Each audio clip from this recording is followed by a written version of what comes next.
Chris? Doing good. Excited to chat with the Bitcoin Magazine Pro team and the Bitcoin community about this subject. Very topical, to say the least.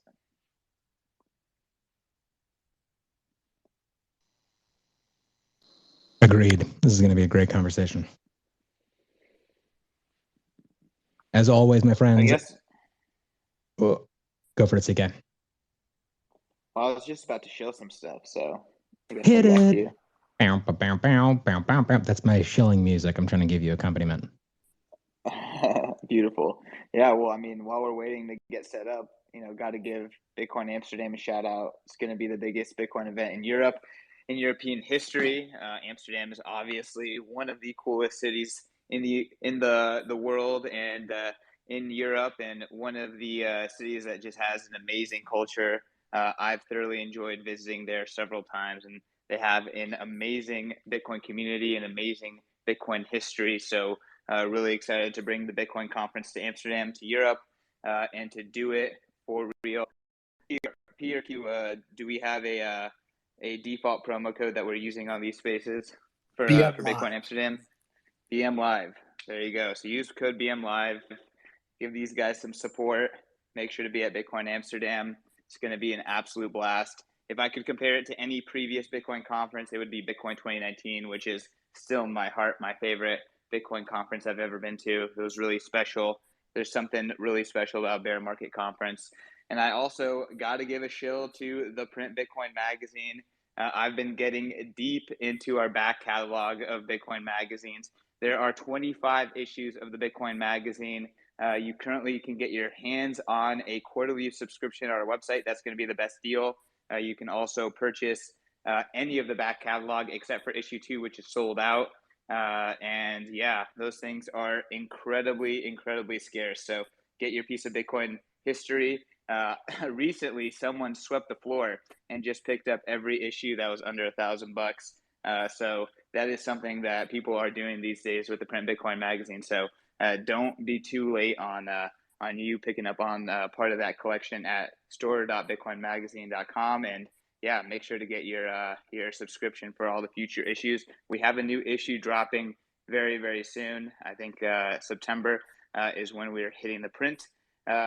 P&Q, what's the promo code for the store? BM Live. All right, there you go, guys. BM Live, same promo code everywhere. It works on all of Bitcoin Magazine's merchandise, all of our conferences, etc. So go get your tickets, go get your swag, go get your mags today. I see a lot of awesome Bitcoiners in the audience. So yeah, I'll pass it back to the hosts, and hopefully we can get some more folks on stage. Q, I think if you want to take over, I think P's having some connection issues real quick, so he's going to leave and come back if you want to start us off. No worries.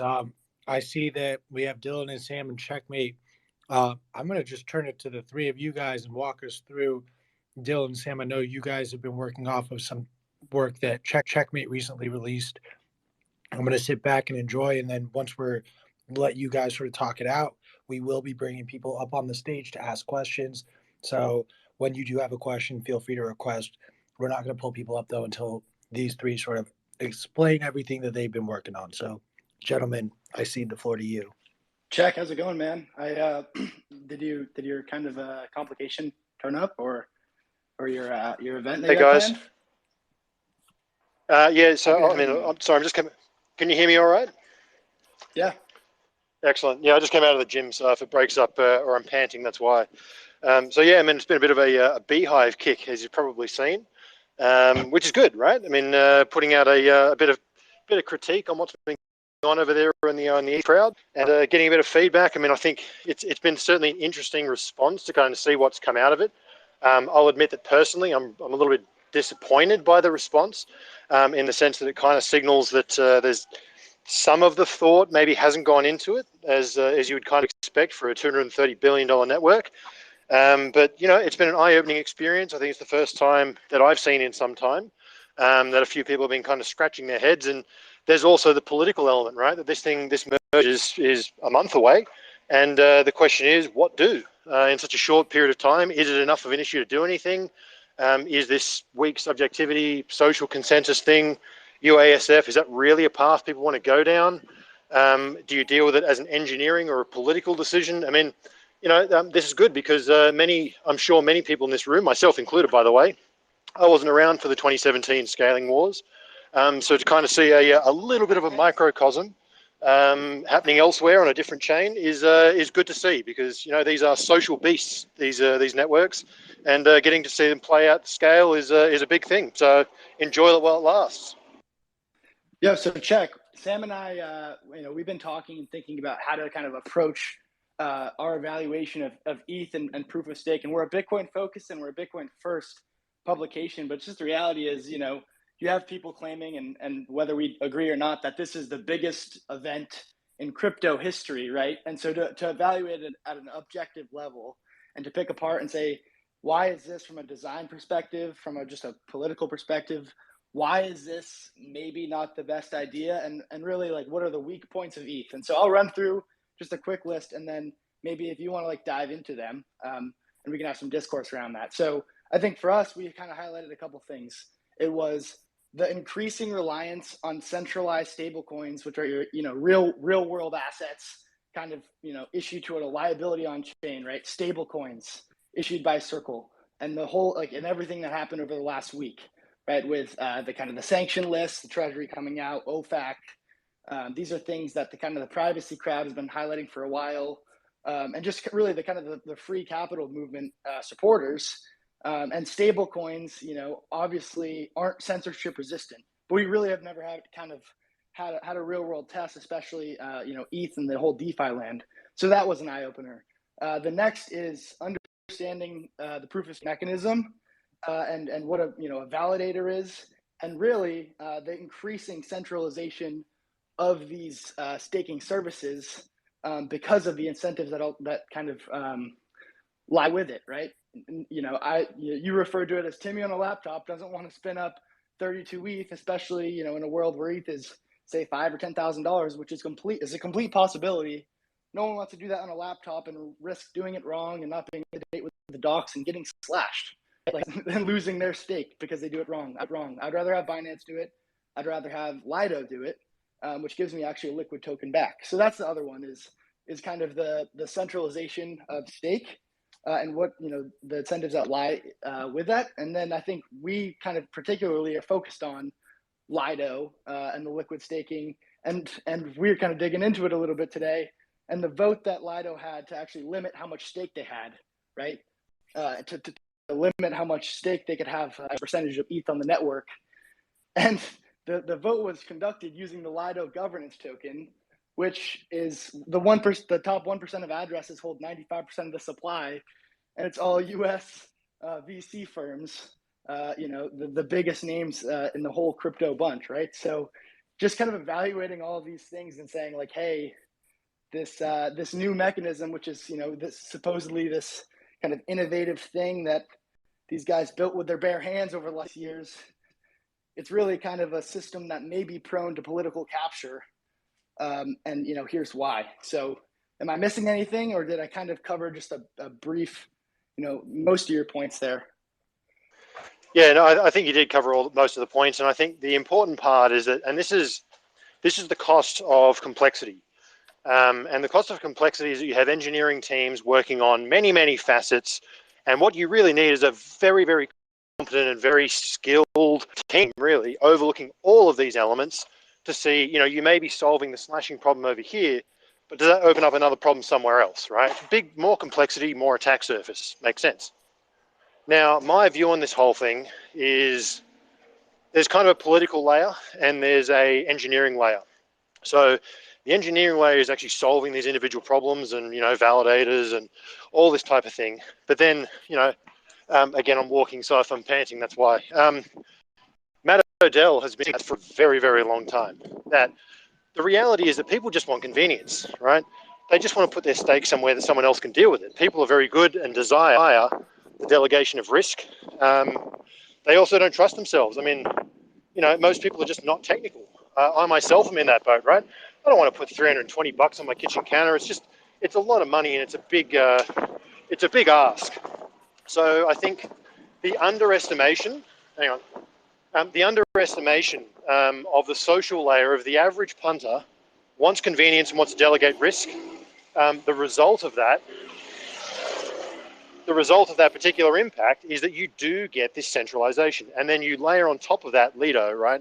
A great example. CK, you and I have been talking about this for many, many years. They went and issued all these governance tokens, left, right, and center, right? Every protocol's got a token. Well, those tokens want their token to go up. Now, you introduce a Solana or you introduce an Avalanche or any of the other things, they're incentivized to go wherever the users go. So because you've introduced governance, you should expect those token holders to act in their own best interest, right? As any of us would in a business. So when there's another revenue opportunity, right, the new lands over in the Americas show up, you would expect those companies to migrate over there and open up a branch. So you've now created the incentive for these tokens to look after themselves. They're actually, in many ways, parasitic. They're both beneficial. You want the applications to give the ETH the value in the first place, but they're also parasitic in the sense that they're mercenaries. They will move wherever the revenue is highest. And let's just say, for example, that some breakthrough happens on scalability and Solana really does kick ass, right? For example, if the users all move over there, you better believe that the amount of dev attention and app focus and all that will move with the users, because that's where the fees are. And the token holders want to generate, same as any business, as much money as possible. Lido is acting perfectly in its own best interest, right? And as you mentioned, it's very heavily centralized. So in many ways, these things were kind of visible at a political level, and it doesn't matter what you do on the engineering side. If you get captured at the political level, it doesn't matter. You can build the most impressive palace of all time. If it's on quicksand, who cares? You know what I mean? So that's kind of the core issue, I think, is they underestimated the human and the social and the political capture level. And quite honestly, I think they under a TC situation, really, that should be new information. And that really should lead to a reassessment, a step back. Maybe all the bases are covered. Maybe. I don't believe they are. Maybe they are. But if so, step back and just make sure that everyone's aware that you've covered it via X, Y, and Z. Complaining and posturing on Twitter is just not going to do it. Great points, Check. Hey guys, could we invite Alex B? If you want to come talk, you've been covering kind of just a whole mess with miner extractable value MEV on Ethereum, and just the reality that block producers, because there's so many kind of smart contract protocols, DEXs, all these automated market makers and oracles. There's value to be captured by producing the blocks, right? For anyone that's not familiar with Ethereum. It's called MEV, miner extractable value, and now I think it's maximal extractable value. Basically, just that these protocols, these stakers, can make a lot of money, especially the ones with the best bots and the dev teams and all that, by ordering the blocks and potentially censoring them. Check, Sam and I have done a whole lot of digging on Ethereum docs recently. Our last couple of days has been trudging through. It's a complex beast, to say the least. It is a beast, and maybe not our most favorite thing, but it is fascinating. And even like the guys, Danny Ryan, who's like one of the lead kind of researchers for this proof of stake process for the Ethereum Foundation, he was saying like a couple months ago, and he wrote it out. He said, and I feel like it's not getting much coverage, at least objective coverage. And I actually try to follow the Ethereum crowd, the altcoin crowd, because I want to be able to evaluate these arguments. Like, maybe it is a scam, or maybe it's a flawed, process designed to fail, but I actually want to understand why. And, you got these guys on the Ethereum Foundation saying liquid staking derivatives such as Lido and similar protocols are strategy, cartelization, and induce significant risks to the Ethereum protocol and associated pools of capital. And so, here we are, we're a month out from the merge, and Lido has 31% of ETH proof of stake, of total value staked. Coinbase, Kraken, and Binance are behind with 11%, 8%, and 6%. Right. So here, there's 50%. Maybe not Binance, but if you want to include some of the other US entities, right, there's over half. There's maybe 60, 65% of total value staked on ETH that's captured already. Right. And I think the thing that I would certainly want to highlight, and the thing that really struck me, is these things probably could be solved with education, right? People, you really should be solo staking. Here's the guides, here's the whatever. So helping people understand that they shouldn't have gone on Coinbase. A lot of people have gone on Coinbase because they were always going to, right? And they just didn't really know. The education's tough. A lot of people who contacted me said, I'm not familiar enough with this stuff to understand these risks, right? I needed someone to explain it to me. So giving these people an opportunity at an engineering level, right? To me as an engineer, I look at this thing and I go, okay, we have a potential mitigation, which is allow a reshuffling of the mining pools in inverted commas, right?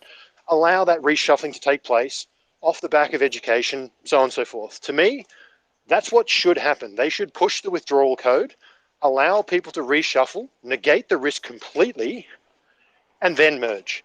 Now, what are you going to have to deal with? Some teasing from some bloody Bitcoiners, but come on.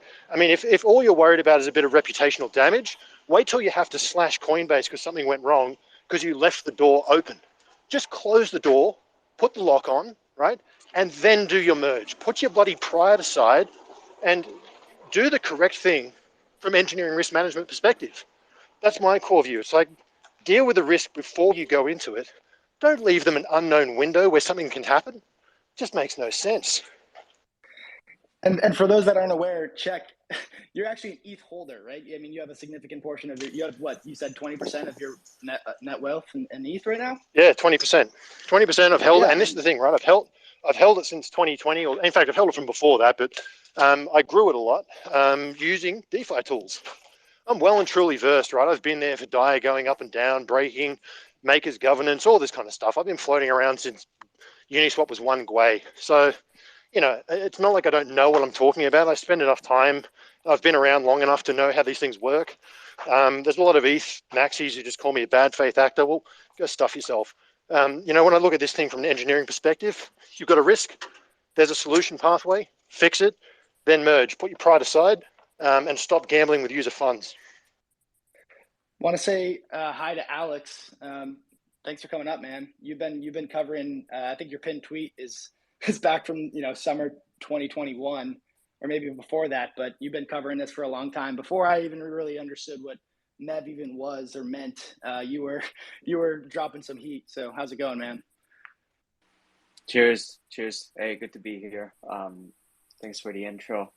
Yeah, it's I mean, this thing blew up in the last, I'd say, couple of months in a way that I really didn't envision that it would get so much traction. And it seems like I've said that on a podcast, but it really felt like everything that's been playing out has really vindicated the thesis that I laid out last year.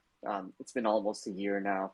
We've seen Lido grow almost pretty much 100% since I started talking about it, and every single piece, and to have, like you said, one of the main architect of proof of stake in Danny Ryan pretty much solidify all of the concerns. He basically stole your unfortunately thread. for him. I mean, he basically just stole your thread.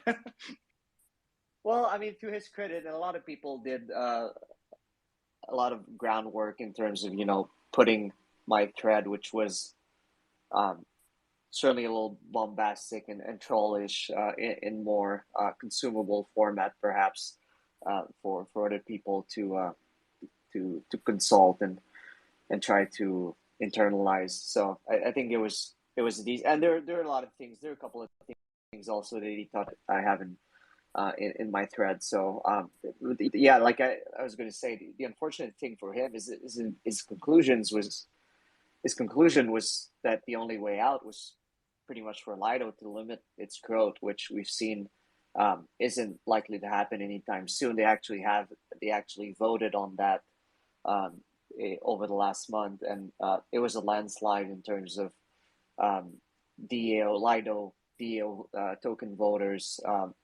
I think the outcome was practically 99% of Lido holders voting against that proposal. And I don't think that it's anything like that is going to materialize anytime soon. And although I empathize as well with Checkmate's take on this, and it seems like the most viable solution, at least to mitigate the immediate concern that, especially with what's been playing out with Tornado Cash, it feels to me like this attempt to reshuffle the staking pools and the staking dynamics is effectively just kicking the can down the road. And even an attempt to, like, the narrative is switched to a sort of UASF / minority fork movement, but these attempts would not, solve the fundamental incentive problems that has been engineered into Ethereum. And unless they find a significant, a material solution to the MEV problem, and that could be some kind of improvement at the privacy layer. I know they're talking about some sort of threshold encryption, which would allow, which would make transaction effectively private until they're processed into a block. Could mitigate the MEV issue, but there are really two massive network effect at play: the staking derivatives and the MEV extraction.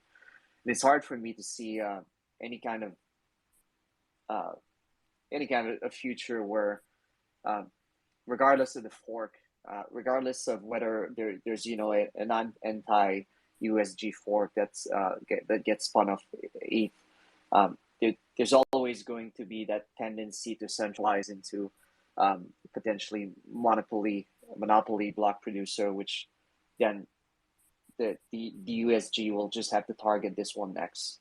So it's quite the conundrum they find themselves in right now. Yeah, and I think it's in terms of a lesson for everybody to kind of understand. And I like your approach, Dylan, where the reason why you would study these alternative projects is you can learn a lot, right? Bitcoiners say that Bitcoin will eventually absorb all these technologies. Well, they're showing you how they're done, what works and what doesn't, and it's a good opportunity to learn. And the privacy thing really is the ultimate solution to this. If you can't see the transaction, you cannot censor it because you don't know what it is. You also can't extract value from it because you don't know what's in it. So really, privacy is the only way that you can solve this. However, there's then the realistic scenario, which is that, well, Bitcoin's not having Monero privacy anytime soon, and nor is Ethereum. And once you're doing that privacy layer, even if you did decide to do that, the amount of other trade-offs, as the engineering approach would describe, you're going to have to lose some kind of functionality elsewhere. So this is the game. This is the trade-off. There is no perfect system. And the UASF thing, I think, it is interesting because that appears to be the primary tool that's being bandied around as what's going to happen. Now, look, the reality is they could go down this path, right? They may well go down the path of slashing, let's say, Coinbase and Lido. Now, one thing I did get wrong in my video, which I have since come to terms with, is it's not 68% or 67% as the threshold, it's 1/3. And this actually makes intuitive sense because if you've got 67% to take over as majority and the 1/3 can then push back on them, well, that means that the 1/3 is also a disruptor. So therefore, it's actually not 51%, it's 31%. Oh, sorry, 33%. So that 33% is basically going to be Lido with any kind of general. And as I mentioned in the video, whack in there an ETF, and it's not going to take long before you've got one or two staking providers that's going to give you grief. Now, the UASF thing is a noble goal. It's certainly possible, right? They certainly could UASF and perform this slashing operation. And destroy the entire ecosystem in the process. Yeah. Continue on, sorry. And this is the thing, right? The political layer. So imagine all those little Timmies who are sitting there on Coinbase, and they're on Coinbase because that's where most people go onto Coinbase, especially those who don't have 32 ETH. Now, it's a lot of money for most people. Even at today's prices, that's a lot of money. That's life-changing for a huge amount of people.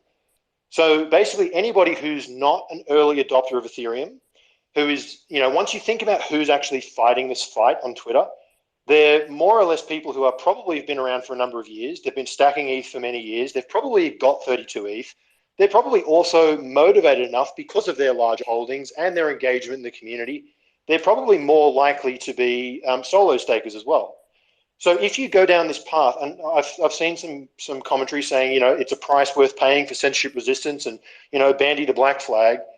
That's great. but executing on a theory is very different to executing in the real world. And slashing Coinbase and slashing Binance, every single user who loses money in that situation is probably not going to hold ETH for very long. I think they're probably done with you. They're going to tell their friends that, this protocol is willing to take my money and slash me because of by the way, these are arbitrary rules. What are the rules? Who writes them? What is censorship? Where are these rules? Like who is responsible for writing them down? Where is the Ethereum constitution? In many ways, Ethereum actually probably needs a constitution, because otherwise you have to rally around the centralized vector, which, let's face it, is most likely, doesn't have to be, but it's most likely to be the Ethereum Foundation.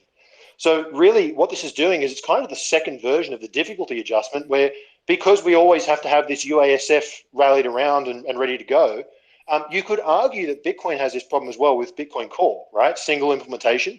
The difference with Bitcoin is if you suggest to me to hard fork, I'm going to tell you to go hard fork yourself. So the difference with Ethereum is that they are willing to do these hard forks, and in fact, they pre-program them in to have to happen. So if you go down this UASF path, the fear is that you are going to mince. I mean, what is worse? Really, this is the question that I would put to the Ethereum community. What is worse for your PR? Pausing the merge to deal with a genuine engineering concern on new information coming from this Tornado Cash thing, and making a prudent decision to protect users' funds, even if there was a 5% chance that this happens. That, in an engineering world, if you design a bridge with a 5% chance, I'm sacking you. You're out the door. Piss off. Come back when you've got 0.0015%. This is serious business. So what is a bigger PR nightmare? You pausing the merge and just getting the withdrawal code done, educating people and helping little Timmy get his coins into solo staking so you don't slash the little guy to benefit the OGs, or going in and having to do this absolute nightmare UASF, even if you're just banding the black flag. Try doing this against the state. You just don't underestimate your enemies. These are not toys. These are serious systems. You want to be treated as serious. Be serious, right? So that's my core kind of thesis here, is it's really time to take it very seriously and do the engineering approach. Even if you come back and just delay the merge for a month so you can study this situation, come to a genuine agreement. Yeah, there's no actual issue. Good, carry on. Excellent, no problem. That is prudent engineering, and that is how you maintain network effects. If you want to throw a Molotov cocktail on it, then good luck. Guys, I got to drop off. I got another interview, but as always, feel free to ping me if you've got any questions. Happy to answer them. Check. Cheers, man. Thanks so much. Thanks so much for joining. Thanks, guys. So I don't even really know if what's the dynamic around the actual date for the merge, but if there was actually something that could be done to improve the situation, you think they'd want to do it after the fact that they've already postponed the merge or proof of stake for several years now. Like, what would a little bit more waiting have to do if there was really an existential crisis? And I think that a lot of these, like, even like being available for Ethereans to have to make decisions on, really kind of highlight a lot of the social attack vectors that are kind of present with having this type of social consensus hard forking governance model. The thing that really stumps me, CK, and I have yet to find a good answer, is what Chuck is suggesting. Like, why he's suggesting to pause the merge is because these are like the centralization risks that are present, and the fact that and Vitalik replied in a thread of Eric Walls the other day talking about this in the case of, and we should be clear here. I mean, I can't speak for everybody, but I am not like some government supporter, proponent. Like, I'm not like, I screw OFAC, right? Like, they're censoring transactions, they're censoring protocols. I think, they're trying to, sanction information. Ultimately, they didn't sanction an address. They didn't sanction an entity or person. They sanctioned a smart contract from any U.S. person interacting on it. So, like, I fundamentally disagree with that. But if we're just thinking, we're going to take the production of money away from the state, you should probably think in an adversarial manner. And so the fact that we have this merge coming, there's this really big, I guess the Ethereum community has a merge coming. There's an increasing risk of centralization. You saw censorship at kind of an app level and a node level with Consensus and Fura, Tornado Cash, the front ends, a lot of these protocols. But the risk of block production, because again, the merge takes block production away from the miners, puts it in the hands of validators, people with ETH. And so all these people with ETH give it to Coinbase and Binance and Lido, and they validate and produce the blocks for them. And so if the US government comes to Coinbase or any of these people, and we're not rooting for it, we're just thinking like in an adversarial environment, if you're to become global money or ultrasound money or whatever ETH promises to be, then you should probably be able to defend against these attacks. And one of the ways to do it, to be sufficiently decentralized, is to have the ability to withdraw your stake. And for the life of me, I can't understand why. And I'm not a developer. I haven't written, truth be told, I haven't written a line of code in my life, which is embarrassing. But there are people that are they're full-time engineers for this protocol, and I understand it's a complex system with a lot of moving parts. But to not have the withdrawal code implemented, flipped on like a switch at this point in time when you're transitioning to a new consensus mechanism, to me makes no sense. So I would love if someone could explain it. I don't know if Alex knows. I don't know if Brad knows. But it's somewhat mind-blowing, if I'm being honest. I think it would simply be an admission of failure for them to have to resort to, say, pausing the merge or switching their stance. So, I mean, if we're being honest, like, this is par for the course for Ethereum. Like, they've never been one for that would advocate for caution first. They're more likely to try and patch things up as they go, and for them to for like, this is such a this climax of waiting for proof of stake for so many years, and then when it shows send it back home because it's not ready.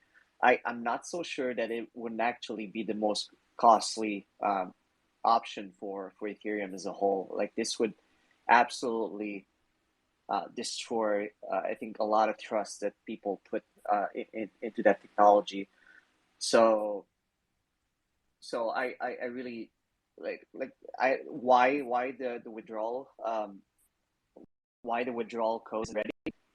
It's simply because they never envisioned that it would be necessary. They never really envisioned that there could be such a problem. And to be honest, they won't admit that there is a problem. They will not. That's why they'll never pause the merge. They'll go along with it because doing anything else but doing this would simply be an admission that Ethereum, as it is, and after proof of stake, is effectively centralized, and it would actually probably draw attention to this centralization and even give more ammunition to potentially USG entities to target those centralized vectors. So it seems to me like that's very, very unlikely to happen. Hey, for the sake of objectivity, I know like a lot of us have kind of a pro Bitcoin, pro proof of work, proof of stake is a mess stance. But if we could get Udi up here, everyone's favorite, multi-chain maximalist, just to give devil's advocate other side, think what you want about the actual opinion, but I'd love to get a kind of an alternate stance, and maybe he could, defend, or support the pro ETH case. Udi, if you want to come up, man, you're more than welcome. How is it that always in Bitcoin? It's you, man. You just pop up. In Bitcoin spaces, I'm like the shitcoin defender, and in shitcoin spaces, I'm already known as the Bitcoin maxi. How does that always happen to me? You're damned if you do, and you're damned if you don't. Yeah, Udi, you did this to yourself. Udi, you can't steal that from me. That was my line. Yeah, well, it's fine. So what are we? Udi, so I mean, we engaged a little bit about this the other day, but do you know why the roadmap doesn't have the withdrawal function, or is that just like overblown? Are we missing something here fundamentally? Like, I know you just popped in. Check had his kind of, we talked a little bit about his thesis on the merge. I'm not sure if you saw his video, but we've been talking all on Twitter the last couple of days, last week. But our Bitcoiners, overblowing his risks. I know your buddy Eric is talking about an OFAC sanctioned fork, right? Like, this would potentially be not really good at all for Ethereum and the asset and the whole DeFi ecosystem. Like, what are your thoughts on this discourse? Is it just completely overblown? Yeah. So first of all, I want to say I'm really not anywhere near being an authority on how proof of stake works and what the plans on the Ethereum side are. I only have a passing, knowledge into the stuff. So really, I'm not the world's expert. But from what I understand, I mean, first of all, I think that due to the recent, OFAC stuff and the Tornado Cash stuff, I think that it's, in my opinion, I tweeted about it too. I think it's a good enough reason to like pause and rethink and see if maybe some of the priorities need to be changed. I can't imagine that, the Ethereum people will choose to not go through with proof of stake, but maybe some of the parameters could be changed, because I do think that it kind of changes the urgency around things. Like, like it seems like definitely parts of the US government are very happy to like take pretty drastic measures so that they weren't ready to take before. So maybe it's a good time to rethink things. I will say that. But also, there is a reason for the withdrawal stuff. You don't want to give stakers the option to withdraw too quickly, because then they can do something you don't want them to do and then immediately withdraw to avoid slashing. I mean, that's one thing. That's one reason. But that's true. It is one reason. But also, they could do, they could like censor stuff, or they could violate the rules in whatever way, and then immediately withdraw to avoid slashing. So that's kind of why there's supposed to be a queue that stakers need to stay at risk for a while, and they can't just immediately withdraw their coins, because there needs to be time for people to slash them. But so there is a reason for that. But the thing that I'm not sure about is if there's a good reason to not even start the queue now and instead hold any withdrawal for the next 12 months or whatever. So eventually there will probably be a queue anyway, but I think there's a question about why do they want to delay withdrawals for the next year or so for everyone. So that is probably I would say this is something that's worth being discussed, given the the recent Tornado Cash shenanigans. I don't know if they will or not, but I think it's worth of a discussion. The Maxis were right again, Udi. Say it, man. I think it's. I mean, messing no. with you, bro. No, I appreciate Udi coming up here and once again having to be the ETH defender. But I think what all of this has shown a light on is you have this weird window, this length of time where your most popular wallet, most popular ETH node providers, most popular centralized exchanges all of a sudden have an incredible amount of control. And, there might be a healthy discussion on, should we allow smart contracts such as Tornado Cash to be censored or removed? Is that a good thing? Is that a bad thing? But it almost doesn't matter, because all of your infrastructure says no. And anyone else has a big enough vote to push back. And now they're realizing, wait a minute, how long is this incredible amount of control going to last? 6 months, a year plus, longer? This is a problem. This is kind of theoretical, but just as a thought experiment, I think that for a proof of work smart contract chain, I guess like what Ethereum has kind of been over the last 5 or 6 years, but maybe more steady. I think there's like potentially that could be pretty valuable, and obviously these decisions about proof of stake and the merge and everything were made out 5, 6, 7 years ago. And a lot of people have put a lot of time into coding these things and talking about these things and risk factors and whatever. But is like, are we bidding the proof of work fork here, guys? Like, I feel like there's some value for a proof of work smart contract chain, whatever that Ethereum and Solana and all these guys are trying to be. Like, no, it's not global sound money. It's not a neutral reserve asset, but it's this other thing. And maybe the proof of work mechanism in that loop was actually pretty important. Like, I don't know. I'm just kind of posing questions here. I think that, in my point of view, I think that for Bitcoiners too, and for really everyone, I'm really happy that the Ethereum community is willing to test this. You know, like I don't know what's going to happen. I don't know if the government is going to take action against takers, and if it does, I don't know who's going to win. I think it's great that we're going to have answers to those questions, though, and I'm very happy that I don't have to take financial risk myself in order to find out. So it's like, yeah, let them test it, let them try it out, and see what happens. Maybe we find out that their system is resilient enough. I can't predict that it isn't. Maybe we find that it sucks. I know what I'm gonna do. I'm not gonna be exposed to Ethereum through the merge. Definitely not. But like, if they wanted to try it out, good for them. And also, I will say, I hope it does work out, because I think that Ethereum does provide, or has provided so far, some things that are useful, and I hope that they can continue to. Now, whether or not they can, I don't know, but I hope they can. You know, like I don't have any reason to hope that they fail. I hope they succeed.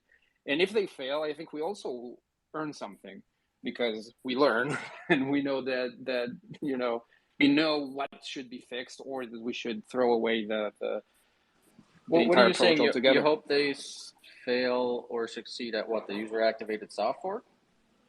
I don't know what strategy they will take, but I hope that proof of stake as a concept succeeds. I hope that Ethereum succeeds.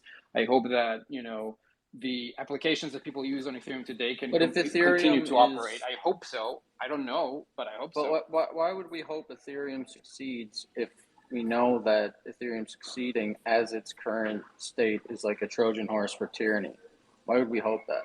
No, so what I'm saying is that we don't know that, and if it's true, I think that I'm pro experimentation, and I think that if people try it out and it fails, and if Brad, you end up being right, and Ethereum ends up being like a Trojan horse for government control, great. So we'll know that, and we can throw away that experimentation, go on trying other things. But if it succeeds, that's great. Like if people can continue. There's a real risk, though, Udi, that by promoting network effects of flawed projects, I'm not like promoting Ethereum, anything. I don't know who's promoting. No, I'm just not saying promoting in general. Like, Yo, let's go over to Alex. Let's go over to Alex. Cheers. I just wanted to wrap up a couple of points that were made. I think Matt made a great point about the infrastructure risk, and I think this ties in to Dylan's question, which is the reality is this is really not solely a proof of stake risk that Ethereum is facing right now. Proof of stake exacerbates all of the risks that we're seeing, because it creates those sort of centralized vectors, centralized liabilities at the protocol level, at the consensus mechanism level. But in reality, when you're seeing the USG willingness to target today a smart contract, what if tomorrow is is MetaMask? What if tomorrow is Infura, or one of the major RPC providers within this infrastructure? Those are very those are very transparent, very centralized entities, and so the problem of censorship doesn't exactly go away with proof of work. Now, and something else that I want to mention, because I know that that's been the narrative, because I think Eric has been talking about this, and Brad, you mentioned this, but I'm not very comfortable with the idea of calling whatever it is that they're trying to do a UASF. I think they're just trying to piggyback. I think Eric is really just trying to piggyback off of the Bitcoin narrative, because it was a successful one. I don't see how this really is a UASF at all. It really is a minority fork. The dynamics are completely unlike a UASF. You're not UASF. A successful UASF is actually never sort of executed in code. A successful UASF happens at the social layer, where you're incentivizing miners. You're aligning the incentives of miners to play along rather than have their blocks rejected.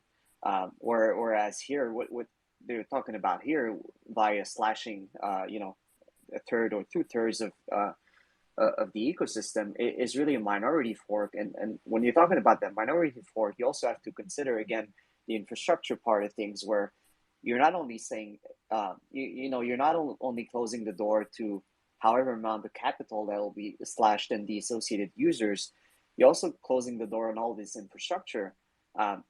It's very unlikely that something like MetaMask or Infura or the RPC providers are going to side with the sort of anti-USG fork. So you're going to have to build a new tool set, completely new ecosystem of applications. And so you really got something going. Like it's not going to be easy to sustain anything like that, because people are going to give up. People are going to have to give up essentially every single piece, not every single piece, but a large piece of the Ethereum infrastructure and application as they exist today.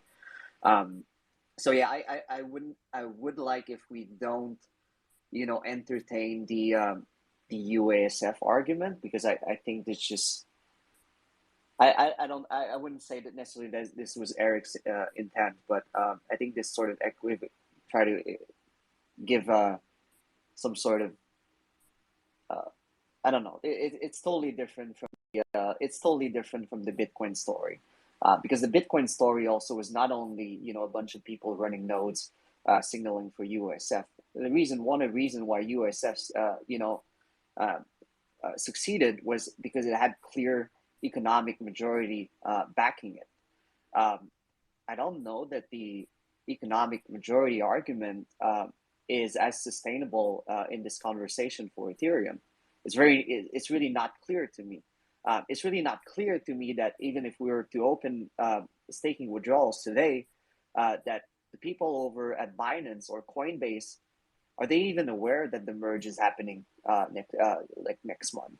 Like, from their perspective, a whole lot of these people are just like clicking stake on their Binance account because they're being told that they're going to earn interest that way.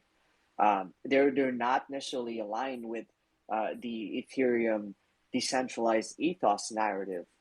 From their perspective, they're profit maximalists most likely.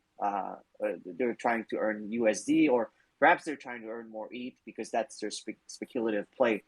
But yeah, not going to go over too long on that argument, but I think it's a misqualifier to refer to this as USF. It really is a minority fork with completely different game theory and dynamics at play than what unfolded with Bitcoin.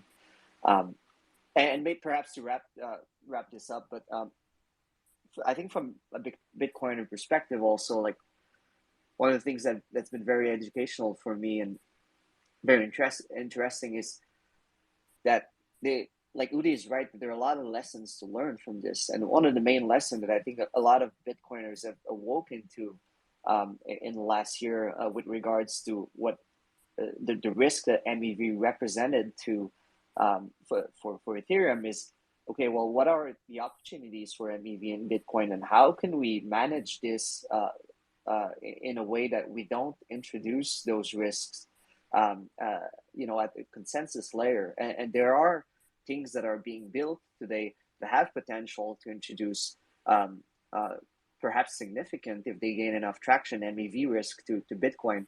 Some of them, there's really nothing we can do because they're being built in completely permissionless way, and there's it doesn't require soft fork, doesn't require consensus or anything like that.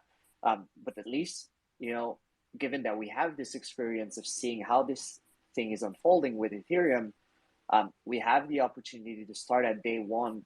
We have the educational opportunity to inform people about what those risks entail, and if we really want to go down that road. And I think that's very, very important.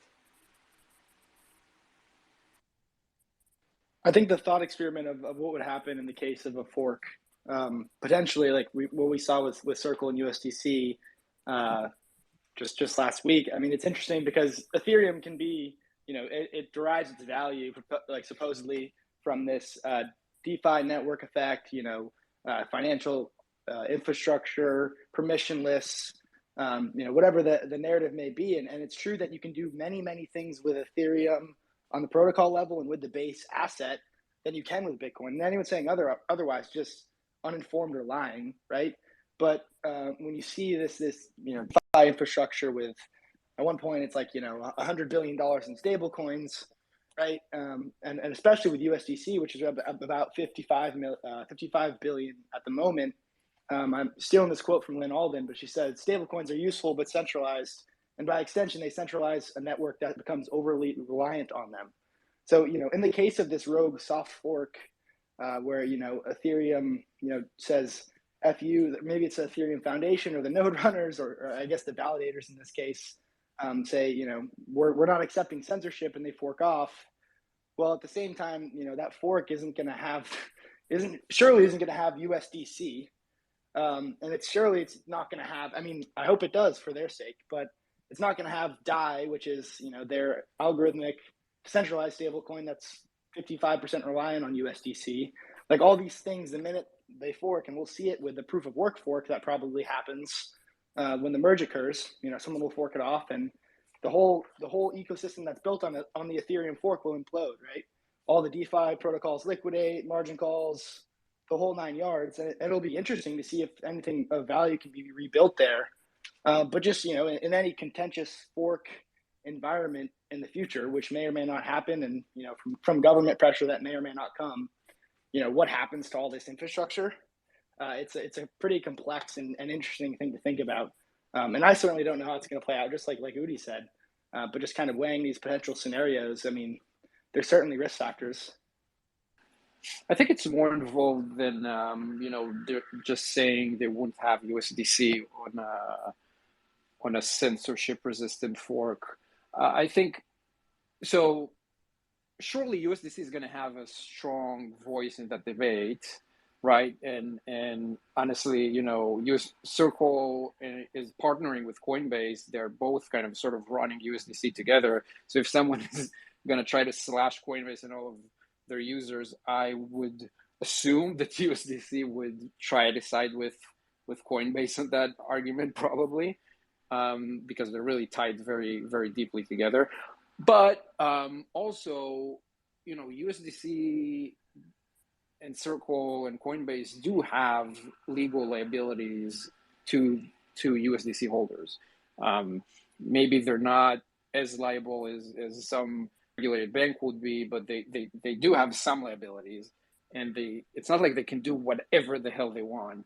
So it will be interesting. I don't know for sure they will certainly choose to go with with a Coinbase side of the fork. They might not have that option, especially if it's going to be very clear that the market chooses another option. And on that point, I definitely agree with Alex that it's not exactly the same as UASF. It's really not a user activated soft fork. It's something else. I don't know how I would call it, but it's something else. But it is similar in the dynamic of, what's really going to probably make the decision is the market. And if there's going to be two opposing forks competing in the market, then eventually what's going to decide is just market forces. And that's sort of what happened in UASF2. I would argue that it's probably not the nodes that made the decision. It's probably just, market forces chose to go with the non-SegWit2x fork. And I think, if the market does act similarly with an Ethereum fork and people go with, the side of the fork that chooses not to censor transactions, then I think that everyone will have to follow. Of course, you would rather not to go into that complete war in the first place if you could, but if you had to, I think that's how it would be resolved. Shinobi, I would love to hear your thoughts. Well, I would just like to say, in terms of stablecoin issuers' liabilities, that starts and stops with redeeming tokens for dollars. Like which side of a fork that's on, what network that's running on is completely and utterly irrelevant to those liabilities. They have to redeem them. Whatever network it's running on, that's the end of their liability. And I have no idea if this got brought up before I came in here, but I just have a question for anybody who thinks that a UASF to deal with exchanges having so much staking power, Why on earth do you think that anybody who has their coins on an exchange staking for them would support a fork that lights their money on fire? Like, how on earth do you see that having any widespread support amongst anybody using that staking service? Yeah, I think that's why I brought up earlier that like it's really not clear which side the quote unquote economic majority lays on as far as this debate goes. There certainly is a lot of capital in Ethereum that couldn't, perhaps to a certain extent, couldn't care less about censorship resistant properties. A lot of them will see it, perhaps a lot of them do see it simply as, you know, another fintech opportunity and a speculative, you know, a new venture, a new frontier in finance, and that's why also there's really also a very real alternative, and perhaps that's what Brad was envisioning, and this is something I discussed over the last couple of weeks, but there's also a very real alternative that they actually, in fact, decide not to kill the golden goose because they can actually profit handsomely from an Ethereum protocol that's easily, you know, seized, and there's a lot of opportunity for institutions to sit as rent seekers, even in a monopoly block producer scenario where they're able to extract very undue capital from users by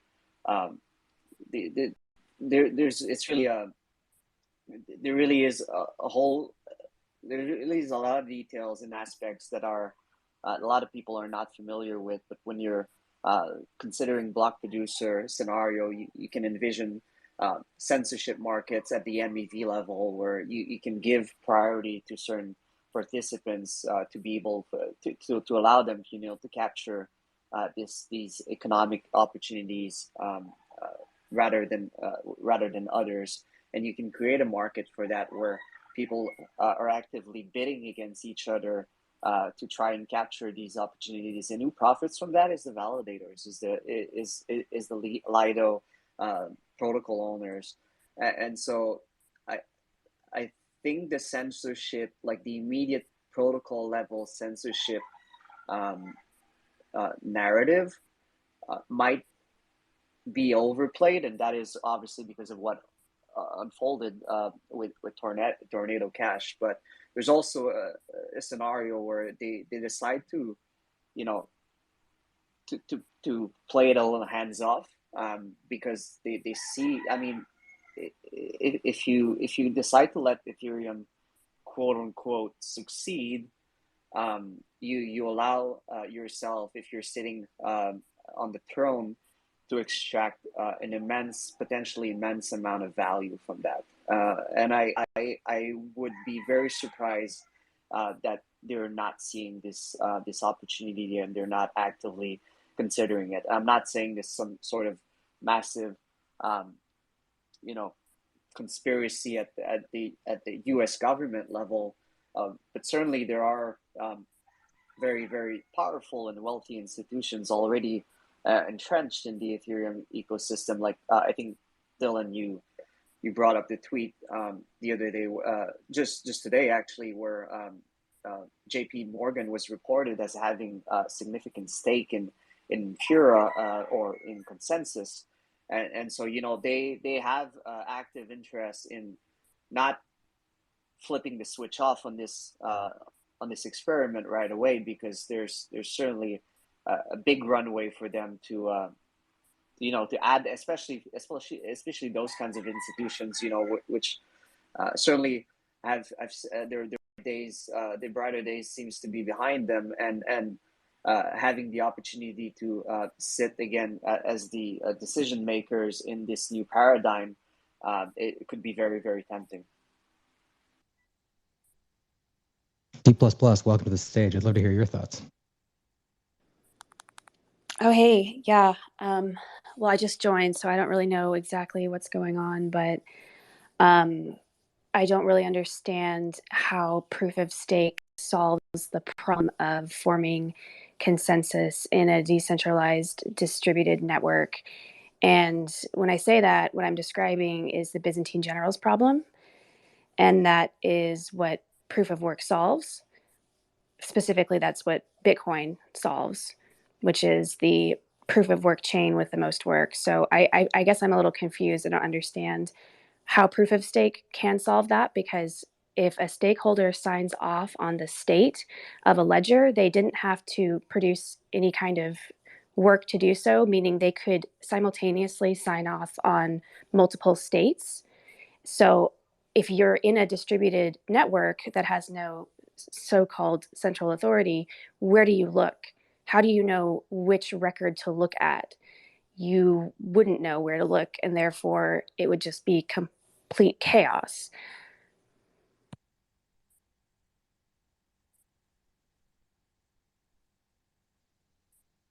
Your statement goes uncontested. I mean, I think that's been the open question for a long time, and what I find more interesting is that we've, as Bitcoiners, we've always theorized that proof of stake was, like as you said, simply not a solution to the problem that Bitcoin is fixing. But I think the more interesting aspects of it, and why we're having this conversation, is that things are actually playing out in practice. We're seeing the cracks of that system, and it's the problem really is that it's not clear whether or not, like I just said, whether or not this sort of clown show can continue. It could very well continue for a long time, and it's Ethereum has never necessarily been about decentralization in practice. It's always been about advertisement narratives, decentralization in theory, if that, decentralized marketing, and I could totally see them, quote unquote, succeeding at that for a long time, and so the fundamental sort of computer science theory that shows that you just explained, that shows why they're not decentralized, is probably not as convincing of an argument as the censorship opportunities, the governance control opportunities that are playing out in the real world, that we can actually actively point people to and say, hey, don't you think, like, I know you've heard about how Ethereum is pre-mined and it's a shitcoin and it's a scam, and maybe you didn't mind, but now this shit is actually playing out in the real world. What do you think about that? And I think that's something that might lead people to reconsider their stance. At least is more convincing than, it's not necessarily all theory. It is indeed sort of computer science at the end of the day, but I think for a lot of people, that's just too abstract to consider.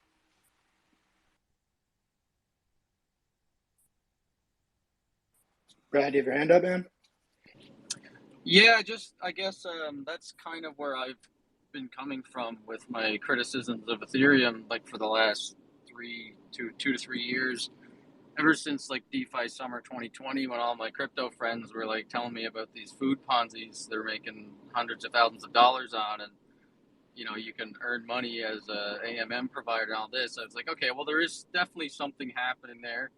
So I went and tried to look at DeFi and use DeFi a lot and try to create DAOs and create NFTs and just use it all. And I came pretty quickly to the conclusion in summer 2020, that the end game here is complete government capture, because you're like, once you invite the regulators to have jurisdiction, it's like inviting vampires into your house. They can't come into Bitcoin if you don't have something that they can directly regulate inside of the core of your system. But with MakerDAO kind of like being one of the main algorithmic stablecoins, ended up having to back DAI with USDC to hold the peg. I mean, that was just the first kind of sign that the culture of Ethereum is not actually decentralization. There's a lot of LARPing of decentralization, but when the shit really hits the fan, they're totally willing to bend the cypherpunk values and principles of censorship resistance and privacy and decentralization. And when you combine it with what we saw happen over the last 2 years with all these token airdrops and stuff where they're basically redoing the ICO bubble and just doing it where it's like, not me giving you money, it's a smart contract giving you money, therefore it's not an ICO. I mean, I just don't see any possible, and it's been like a year and a half since this has been my view, that this does not end up with, if Ethereum succeeding as a global settlement layer for trillions of dollars of derivatives and notional value of all the stuff that's happening in the traditional markets, if all that actually does happen on Ethereum, it's not going to be good for the world. It's going to be something if the ultrasound money meme actually succeeds and all these like influential people back Ethereum and elevate Ethereum over Bitcoin, and that's the thing that we're all using, I mean, it's not going to be good for the world. Brad, I think really quick, I want to kind of circle back to the conflicting signing amongst stakers. Like the entire dynamic there is why slashing protocols were existed, and you don't need to see a canonical state in order to enforce slashing. Just the existence of two conflicting states is what's necessary to actually slash and penalize a staker that's signing conflicting states. That's actually kind of the heart of the entire matter around exchanges running stake pools and proactively slashing. I think without even going into the weeds of it all, though, like the whole Bitcoin crypto argument, debate, whatever you want to call it, I think it can be kind of whittled down to this from the Bitcoin side of things.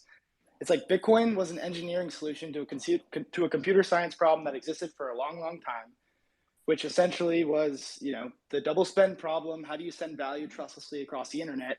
And with that, with proof of work combined with the difficulty adjustment, we essentially, we think we may have figured out the problem, figured out, a solution to this really, really big problem. And Bitcoin essentially kind of, with absolute scarcity and it's triple entry accounting, we kind of have something really special here. And it maybe solves a problem in the biggest, total addressable market in the world. And Ethereum and crypto and whatever else, build fast, break things. And, it's pretty novel. I respect what people are doing and, the idealists in the world and trying to build this stuff, but it's just not competing for the same thing. And that 0 to 1 of, Satoshi released Bitcoin, the first software, and then from there just kind of the genie was out of the bottle. I think that's like the story. And talking like going into the the validators and the slashing and all this, like these really technical specifics of proof of stake and this protocol and that protocol and this DAO, it's important to understand and be able to articulate it. But like that's why the maximalist like Bitcoin and everything else, I think that's where I approach it from. But I see Udi has his hand up. Udi has his hand up. This will not end well. I mean, I agree with you. And I think that, I think that a lot of the narratives in the Ethereum side are batshit crazy. The top one is the ultrasound money meme. But it's ridiculous. I think fewer and fewer people, even within the Ethereum camp, buy into that crap these days. I don't think Ether as an asset or Ethereum as a platform can compete with Bitcoin. I think they do completely different things. And that's why I said before that I hope it succeeds.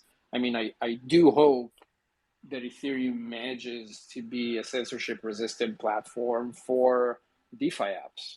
I hope they do. I hope they don't get stopped by government. I mean, I hope they find a way to do it. I think that Brad is probably right that in the current state of things, it's more likely than not that eventually, in one way or another, they'll be stopped. I don't know if it's through proof of stake or through Infura or through something else. But I just don't think that opinion is super interesting. Like, yeah, of course, the default is that the government is going to shut everything down.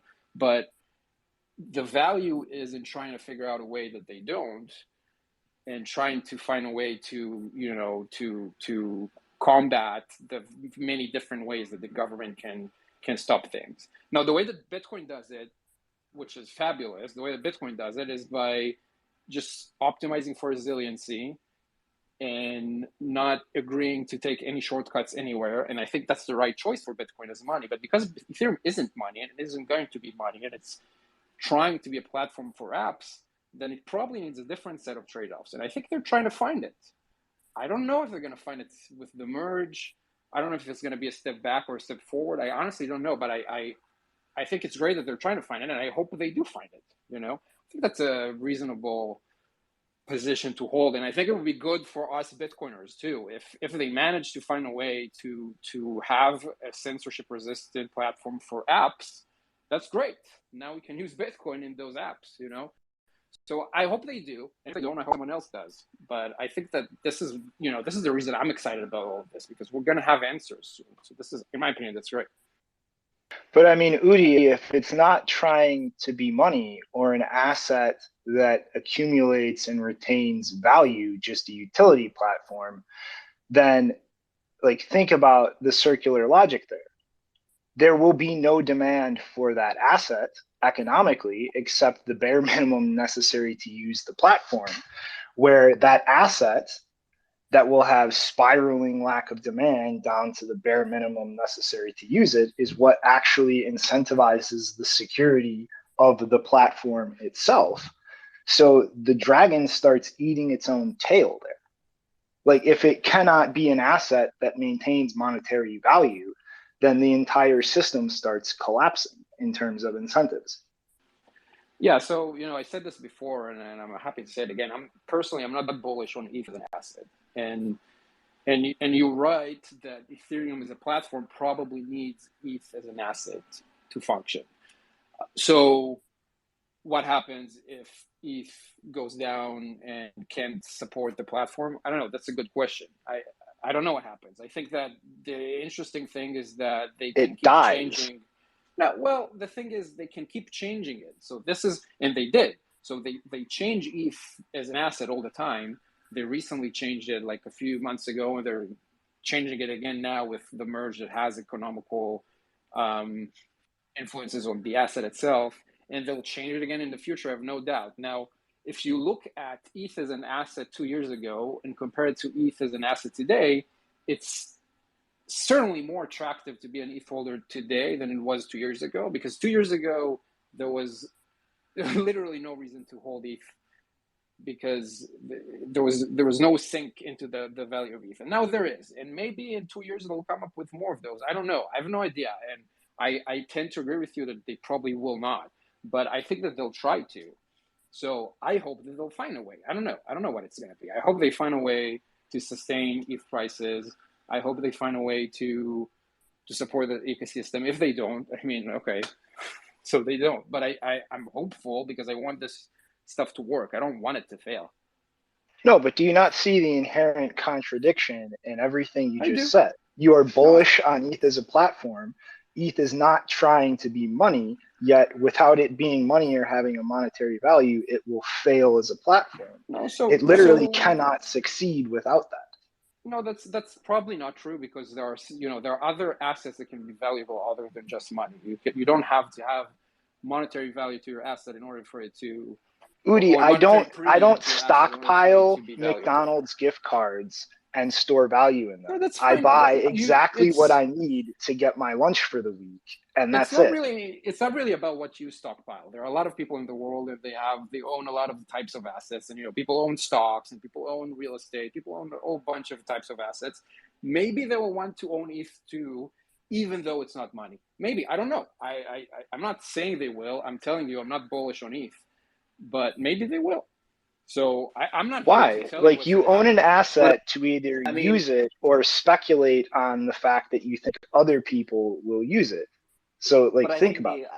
I think the obvious argument is just that ETH devolves into some sort of federated consensus model where the Ethereum effectively acts as some sort of equity in the system where validators are rewarded by a transaction fee. Now, the other argument, obviously, the obvious argument that you can make to that is that this appears to be a race to the bottom, where if you have this technology available and you don't have to pay obnoxious amount of money to support an entirely decentralized network, then you have to look at things like Solana, where the fees are extremely cheap, and they're not necessarily. It's a question whether or not it's actually going to, and Solana itself, at least the current price, could very well not be sustainable. But there are potential revenues to be made from offering a quote unquote distributed platform for applications. Now, whether that, I mean, it's kind of, I think it's a moonshot in practice. How does that play out? Because if you're not actually offering censorship resistance, then how are you different from, the whole Excel sheet argument? But there's an interesting, I think there's an interesting sort of, I guess I'll side with Udi in that it's not so clear to me how all of this will play out. ETH will die, or it will be the thing that finally replaces COBOL for banks. Pick one. Not XRP. Oh, in its current iteration, I completely agree. I guess, I just don't think that it's, our role as Bitcoiners to be opposed to replacing COBOL. Like if it ends up replacing COBOL, great. If it's not, also great. Like I don't see a reason why, as a Bitcoiner, I need to hate on the attempts. Like I hope it works out. And I agree there's a lot of reasons why it will not work out. So that's why I'm not going out there and saying, hey, you should buy ETH. I'm definitely not buying ETH, and I definitely don't recommend that anyone else does. But if people want to make that bet, I have reasons to making it too.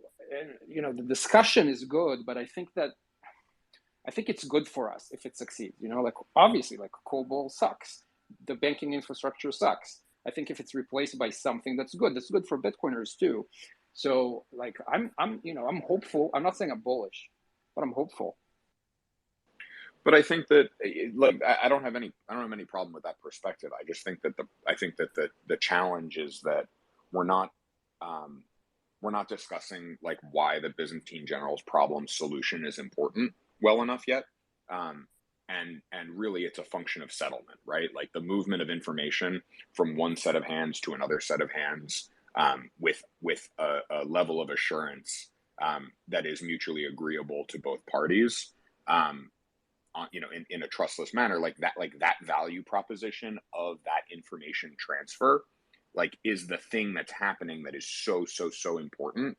And the running of code and the execution of contractual obligations between two parties, like deserves in many cases the same level of assurance of sort of the information's fidelity between the two parties. So I think like that's where Udi, I'd agree with you that I'm really hopeful that we can get to a point where the transfer of that information, the running of that code, the settlement of that contract, the movement of that asset, like that can all happen with a degree of assurance that I would be willing to opt into. But short of being offered that, like I'd rather just use banks and buy stocks, right? Like the other, so that's one piece of it that I just have heard that I wanted to reflect back a little bit. The second is just like, I think that there's this, there's this problem that has happened with like, where does value creation and value accrual, like how does that happen? Where does that happen within the context of a system? And like tokens didn't invent like a new mechanism of value accrual, right? You're either closer to the spigot, you're either claiming future cash flows, or you're speculating on price appreciation, right? Like the number of ways that number goes up is reasonably finite. And so I think that we as Bitcoiners can do a better job being more I guess less disingenuous, more ingenuous about like where does the money come from, right? Like where does the revenue come from? And I think that proof of stake is just a migration more towards an equity-like vehicle, right? Except that the barrier to entry to owning that equity is the price equivalent of 32 ETH. at the point in time. So I think just being more honest about the revenues and what do those revenues mean within the context of the system, and more transparent, and who gets to change how many of those revenues get assigned to whom, and who's allowed to make those decisions. Like those are just other things that we don't spend enough time as Bitcoiners, talking kind of clearly and calmly about. Why is it important to have accurate, credible monetary policy? Well, because at some point your ability to depend on the trustless transmission of that message will come down to the knowability of that monetary policy over time within the way that proof of work and difficulty adjustments have been designed and implemented to date. So I just think that like there's a lack of understanding of like the atomic particles that sit within these systems and why do they function the way they function, and then what are sort of the extrapolatable outcomes that happen on the far side of that. Alex has a ton of great work talking about where does this MEV atomic unit, like what can you extrapolate out to understand based on the MEV atomic unit. I think Bitcoin does a great job of describing what that atomic unit does from a proof of work plus difficulty adjustment perspective. And so the more that we can talk about what the systems are and what outcomes they enable, the better we can kind of be seen as clean and clear headed rather than, inflammatory or religious.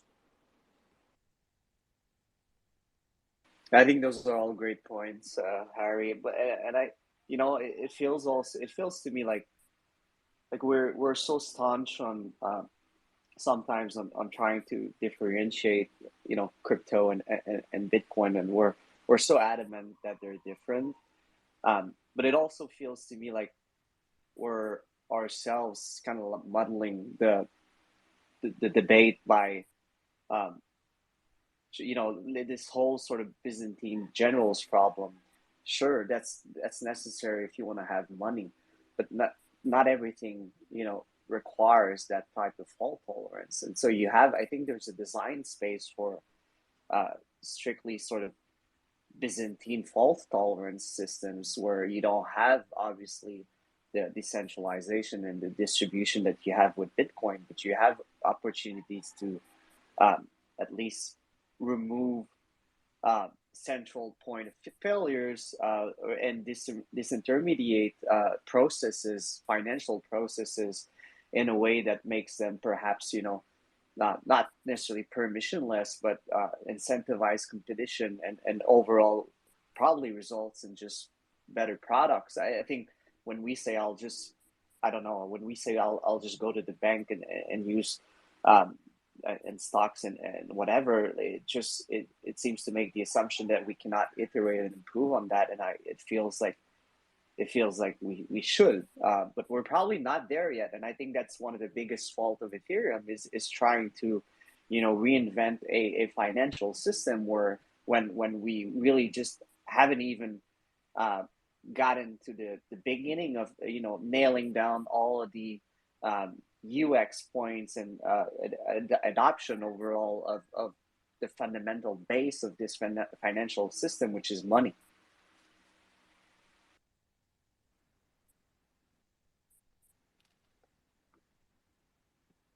Well, I think the existential crisis of the last 2 weeks has been, and yes, Udi has stated a couple of times here he's not an ETH maxi, but some of these much bigger ETH fans have been, having a crisis over this Tornado Cash situation because, look, it's shining a light on even being a large stakeholder is probably not enough in the future of centralized infrastructure that ETH is looking at. They haven't even merged yet, but they came to a major event where Tornado Cash is now verboten according to the Western governments in the US.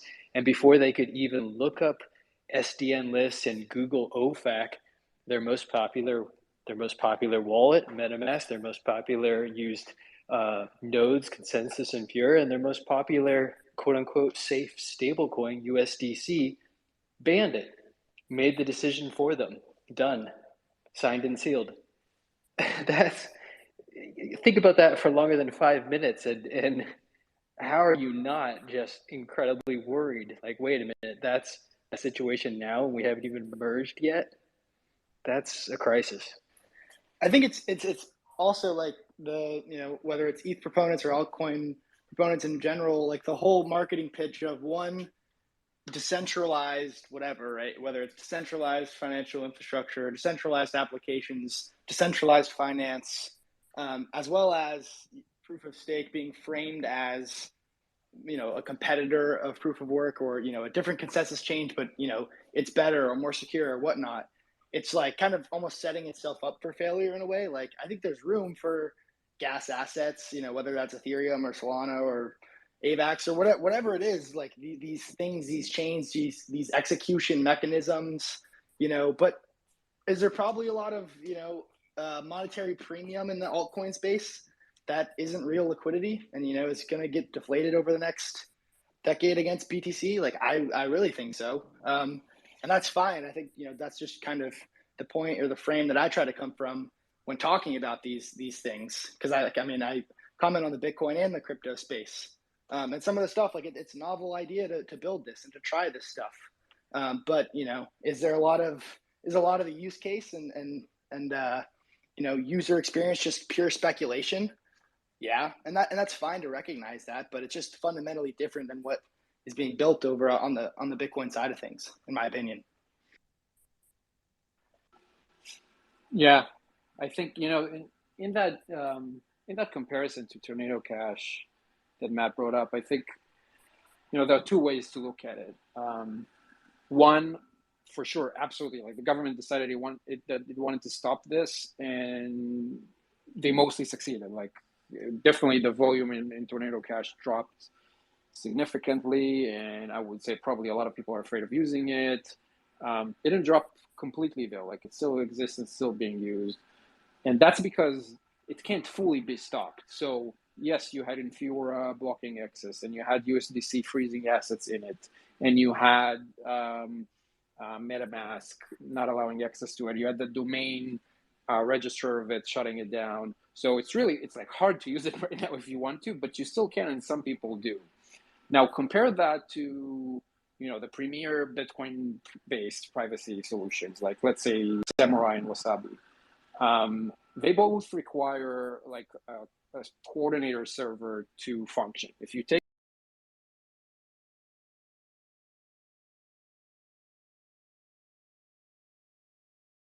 that one server down, you don't need to reach out to both Circle and a domain registrar and GitHub and whatever. You just take this one server down, and the service is down. So it's not like the Bitcoin competitors to Tornado Cash are somehow more resilient. I would say they probably just didn't. You left out Join Market. No, I didn't. I talked about the two popular ones, and it's true the Join Market is harder to shut down than the other two, because Join Market requires you to go find a server, which makes it more difficult to use, and that's why it's also not as popular. So like it's not like Join Market doesn't have a server; it just requires you to go find it. So the thing is with something like Wasabi and Samurai, and by the way, we saw how Wasabi was probably approached by authorities. We don't know exactly what happened, but either way, they decided to block a lot of addresses from using it. So, we saw it in practice. It happened already. Tornado Cash just proved to be more resilient and more popular. So I guess what I'm trying to say is it's useful to have these other approaches. I'm not saying let's make Bitcoin susceptible to all the things that Ethereum is susceptible to, but let them try, because sometimes they achieve things. Like the Tornado thing is an achievement. I think it is still now, after being attacked by the government, it's probably still more popular than CoinJoin alternatives. So, it is an achievement that I think we should look into and respect and maybe learn something from. I wouldn't say it's all a failure. And I think that the fact that it's still going is actually kind of impressive. So, there are two ways to look at those things. Join Market has automatic peer discovery to find people to mix with. And as well, you can spin up new coordinators for zero link services. And also, last time I actually looked into figures, something like 5% of all Bitcoin transactions are coin joins. Is that a real number? 5%? I don't know if it's 5%, man. But either way, I can tell you for sure there are stats, you can look at them, that the volume of Tornado Cash transactions is much larger than CoinJoin. All of them combined, all of the different options. I think actually, even if you only look at WBTC on Tornado Cash, that alone, and that's a minority, but that alone is more popular than all CoinJoin combined by volume. So, you know, something's happening, you know, like it's not nothing, like something is going on. Obviously, Bitcoiners too are choosing or chose to use this tool before. You know, something is going on there. I think that it's worth it to look into it and learn from it. And also, I wouldn't call it a failure, you know, like it's the fact that they built something that was so frightening to the government that it had to launch a full-blown attack and still didn't manage to fully close it down. Like, that's pretty impressive in my book. My friends, this has been a fantastic conversation. Unfortunately, we're going to have to bring it to a close. Thank you so much to everyone who jumped up on stage, offered their opinions. I appreciate the quality of the conversation that we've had here today. Cheers, guys. Thanks for coming up. It was fun. Thanks, everyone. Cheers. Thanks, everyone. Fantastic. All right. We'll see y'all later. Penis. It's like clockwork.